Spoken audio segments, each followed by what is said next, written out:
All right, hello everybody, how you doing? Hopefully we are back now, live.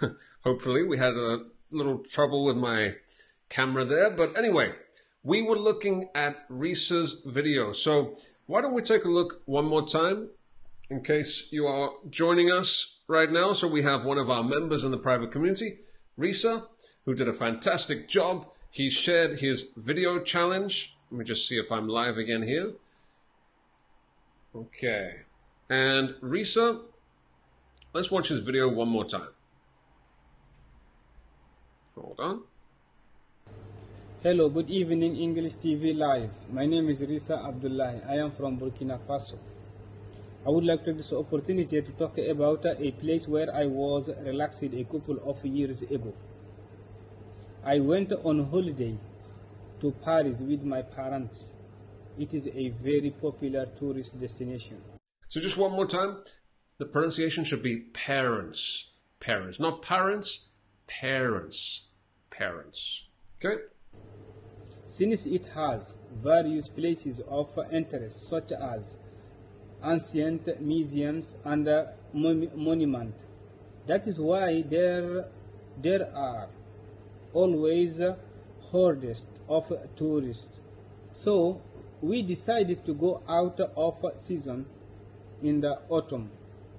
Fortunately, the weather was great, and we did not waste any days watching TV at the hotel.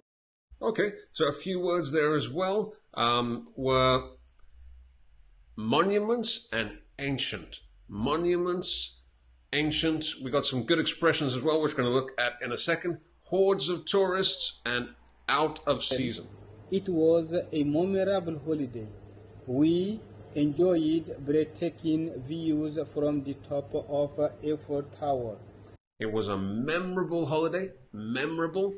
We enjoyed breathtaking views, breathtaking from the top of Eiffel Tower. Very nice. And dined in a cozy little restaurant. I would certainly recommend visiting Paris. I would certainly recommend visiting Paris. I would certainly recommend visiting Paris. Just be careful with the pronunciation there. Certainly recommend. Certainly recommend. Sounds good? It's a picturesque city. Okay, and what was the last thing Risa said there? Is a city. Okay, all right. So thank you very much to Risa. Great job with the video member challenge. Okay, you can see me now. The video member challenge in our private community. So we were talking about places that you'd like to go to relax, or somewhere you've been to relax. So Risa was talking about a vacation that he took with his family to Paris a few years ago, and it sounds beautiful. Personally, I've been to Paris one time when I was a little kid. I went to Disneyland. That was quite a few years ago. How old? I was about 12 years old at the time, 11, 10. Anyway, we're not talking about me, we're talking about Risa. So Risa had a fantastic time in the picturesque, that's a word we're going to look at in a second, place, Paris. Sounds like a beautiful, beautiful city. Definitely somewhere that we should all go sometime. And inside, or during Risa's video, he used a couple of really useful expressions. So we're going to take a look now at the first one, which caught my eye, caught my attention, and that is hordes of tourists, or rather, horde. Okay, hold on. All right, so a horde is a big crowd of people. A horde is a big crowd of people. So the expression that Risa said was hordes of tourists. So he said in Paris, there are hordes of tourists, huge crowds of people. And this is a good word. Just be careful with the pronunciation, Risa. So horde, horde of tourists. And my camera is probably going to... Okay, there we go. So for example, hordes of tourists visit the Great Wall every day in China, right? This is a picture you can see here. This is a picture from the Great Wall of China. And hordes of tourists visit the Great Wall every day. Or in Risa's case, he was talking about Paris, hordes of tourists visit the Eiffel Tower every day, every week, every year. Hordes and hordes of tourists. I remember when I lived in Barcelona, during the summertime, there were hordes of tourists everywhere. It was pretty crazy. All right. The next example sentence here. The beach has hordes of people in the summer. Maybe this is true in your city where you are or in your town. The beach has hordes of people in the summer. There's nowhere to move. There's nowhere to lie down. There's no space anywhere. Hordes of people. And the next, just to warn you, the next sentence might be a little bit scary. Hopefully not real. Hordes of zombies appeared at my door. So in zombie horror movie, maybe, you see hordes of zombies at your door. Hopefully not. So hordes. Maybe you go to a concert and there are hordes and hordes of people. So in the comments below, I'd love to see an example sentence using this word, horde. So hordes of people, hordes of tourists, hordes of zombies, whatever it happens to be. See if you can make a sentence, a big crowd of people. Where have you seen hordes and hordes of people? So really nice expression from Risa. Thank you very much. And before we finish, we're going to look at one more piece of vocabulary related to travel, which Risa shared with us. And that was, actually no, two more. Okay. That was out of season. So when Risa went to Paris, it was the autumn time.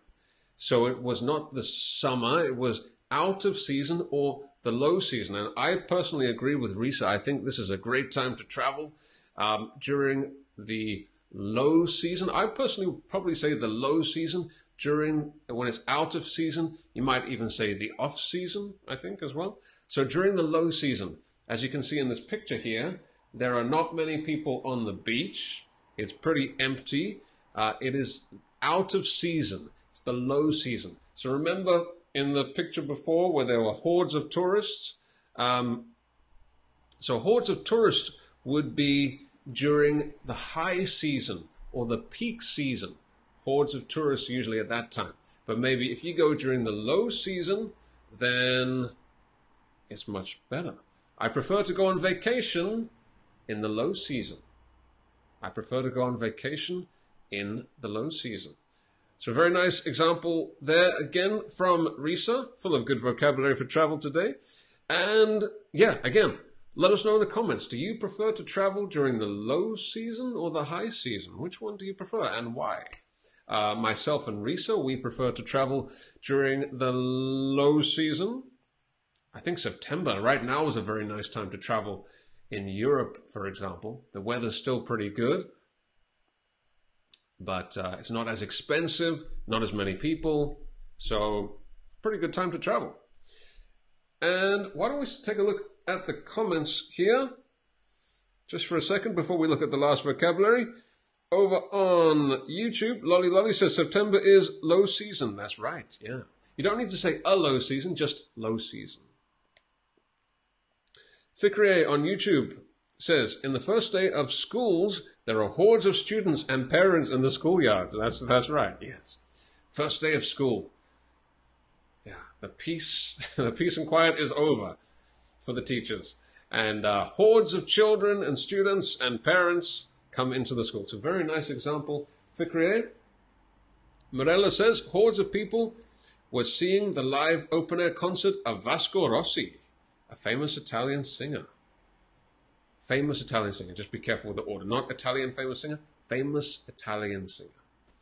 Hordes of people at the concert. Very nice. Risa, who was in the video, he's watching on YouTube. He says, September is the best time for traveling. Let me see on Facebook. Angel says, definitely in the high season. So you prefer traveling in the high season? Because I like crowds and people. Renu says, I prefer to go for shopping in the low season, or I prefer to go shopping in the low season. Yahya says, hordes of insects attacked in the field. Oh my goodness. Yeah, maybe in the summertime, you could, there could be hordes of mosquitoes, right? Hordes of mosquitoes, which are very, very annoying, and yeah, hordes of insects in the field in the summertime. So nice job, Yahya. Keep your example sentences coming. And let's look at one more piece of vocabulary before we finish.